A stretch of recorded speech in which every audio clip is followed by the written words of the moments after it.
है महान, बैठे बैठे जपत हवे सबके नाम। गुरु बाबा है महान, बैठे बैठे जपत हवे सबके नाम।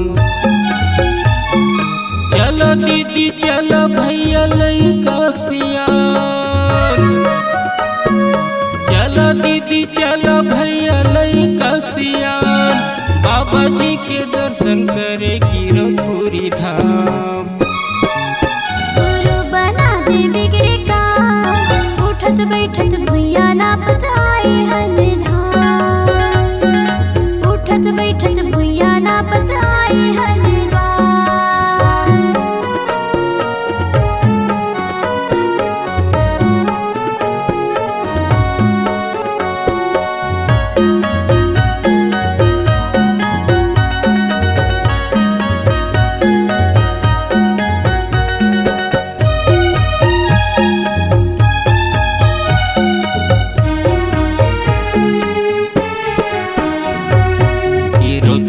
धाम बन गे बाबा तोर नाम के, बाबा तोर नाम के, बाबा तोरे नाम के, बाबा तोरे नाम के।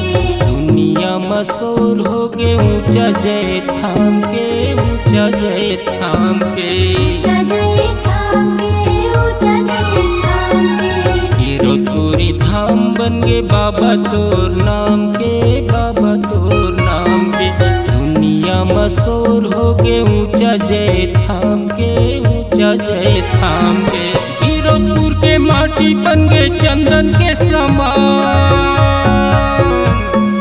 सबके पुजारी बाबा देव जीवन दान। गुरु बना दे बिगड़े काम, उठत बैठत भैया ना बताए हल धाम।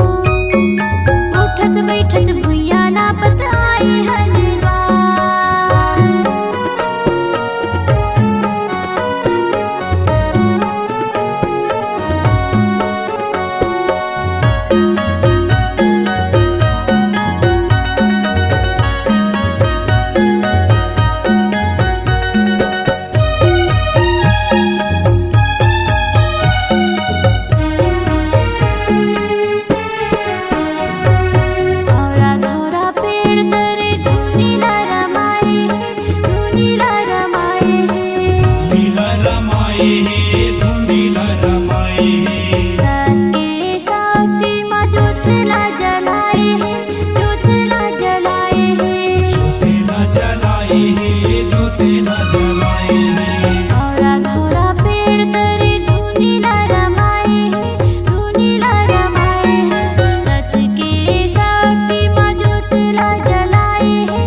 बैठे जपत हवे सबके नाम, बैठे बैठे जपत हवे सबके नाम।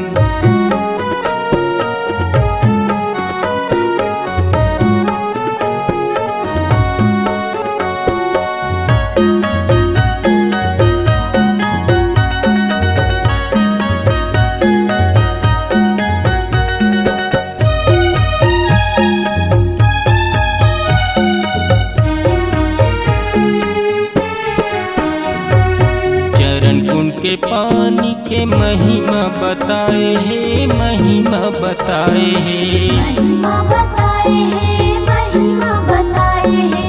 सतरूपी गंगा कुम समाए है, कुम समाए, कुम समाए है, कुम समाए है। चरण कुंड के पानी के महिमा बताए है, महिमा बताए।